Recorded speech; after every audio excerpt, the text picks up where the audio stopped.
Hey guys, welcome to Living Satisfied. If you're new here, welcome. My name is Ellie and I am a nutritional therapist and a mom of two. This is part 2 of my series with the Kurbo program, and if you haven't checked out the first video, please go check it out because it is a general overview of what Kurbo is and all of my thoughts and feelings about it. I know it's a long video, but I feel like everything is super important to talk about, so make sure you check that out. I want to say first and foremost that I really wanted this program to be amazing and I wanted it to be something that I would recommend to people.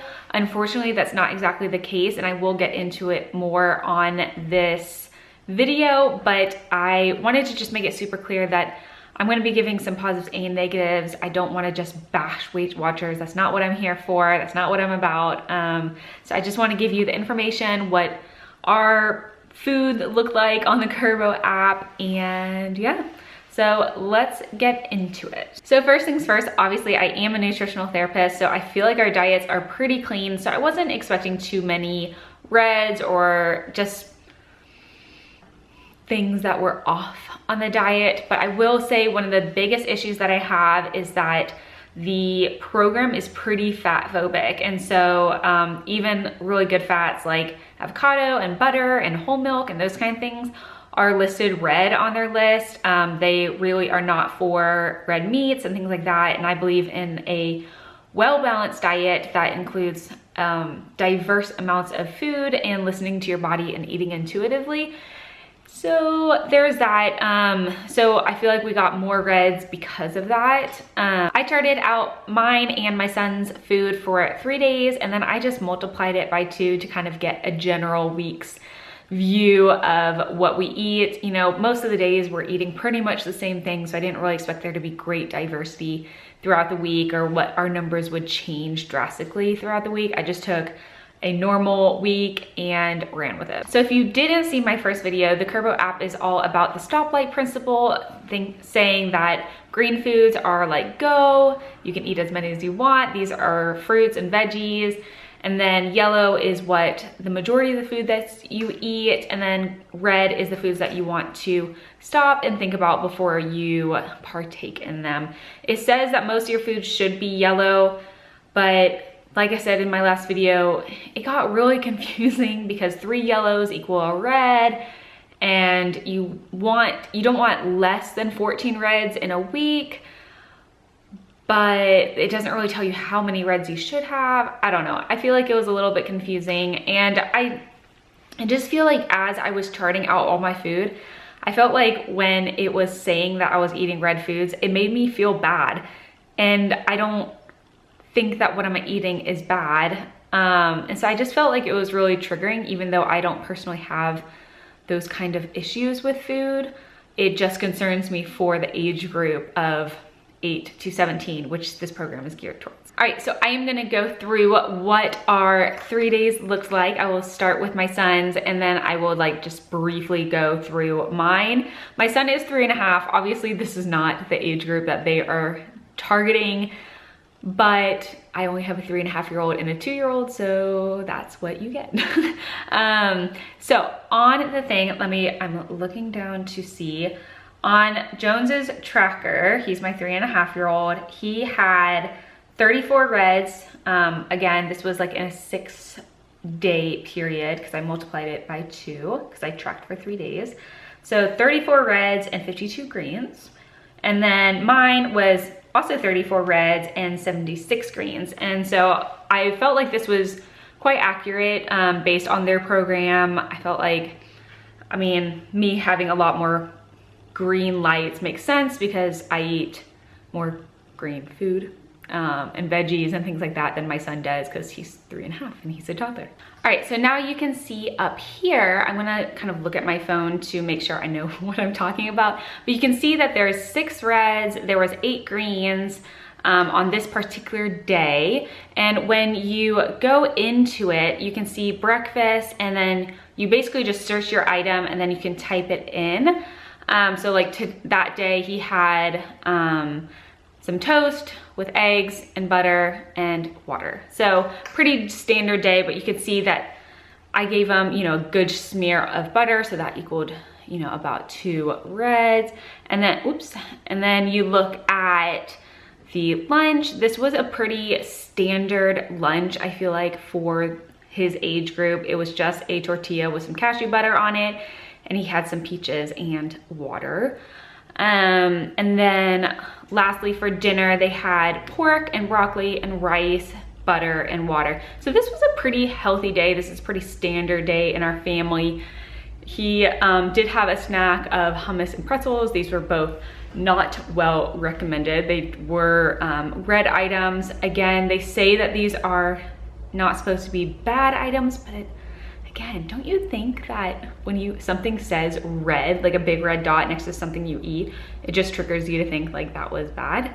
So I struggle with that a little bit, even though, like I said, I'm happy with my choice for my son to eat pretzels and hummus. That's a great snack option for his age group, but I don't know. I just felt like it was a little off. And then you can see the next day, again, I don't know, you can see his days.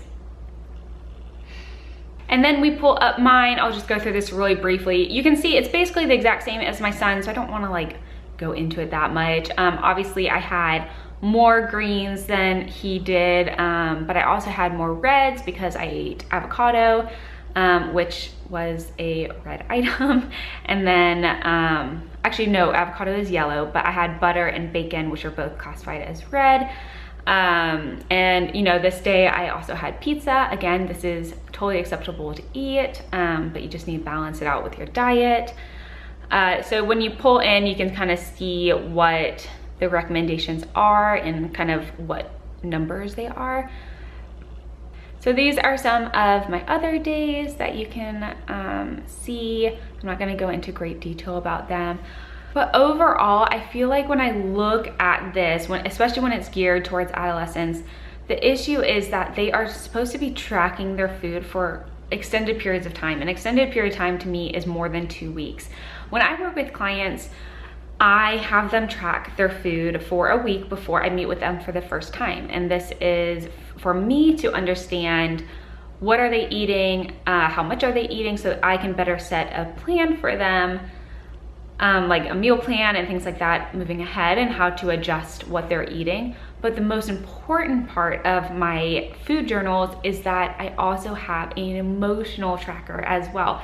And so you are tracking your emotions throughout your meals as well. And I feel like this is a huge part that the Weight Watchers Kurbo app is missing in this program, is that you don't have the emotional side, and you're only meeting with a health coach for 15 minutes once a week. And so basically you're really just tracking your food and trying to kind of navigate, oh, I should be having more greens, less reds, and that's kind of it. And again, you're meeting with a coach for 15 minutes, you can't get a whole ton done. So I find that this is just triggering to this age group to track their food and kind of get obsessive about what they're eating, trying to reach goals of specific food types rather than listening to their body, listening to their emotions. Why am I wanting to grab this candy bar or soda? Or why am I wanting to grab chicken or eggs or, I don't know, pizza or whatever? Like, why am I hungry in the first place? What emotion am I feeling?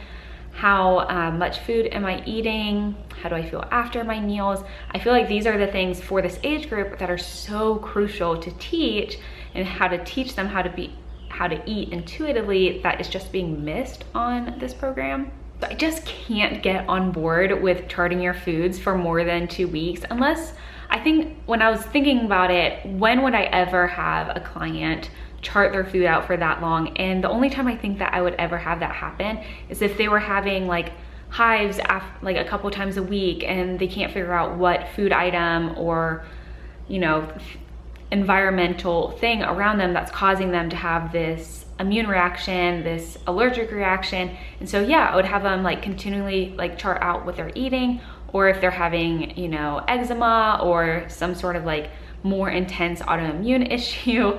That's the only time that I would ever have, especially someone in this age group, not to mention anyone, chart their foods for more than 2 weeks, because I just don't think that it is a healthy way of trying to get healthy, if that makes sense. And honestly, I feel like if you're gonna chart your food, and I know that this app is geared towards young children, so it's supposed to be really simplistic, which I don't think it's super simplistic. I can't imagine a 10-year-old trying to chart all of this food because not all the food's listed on their app. So you kind of have to guess what is red and yellow. I don't know, I feel like it gets a little confusing.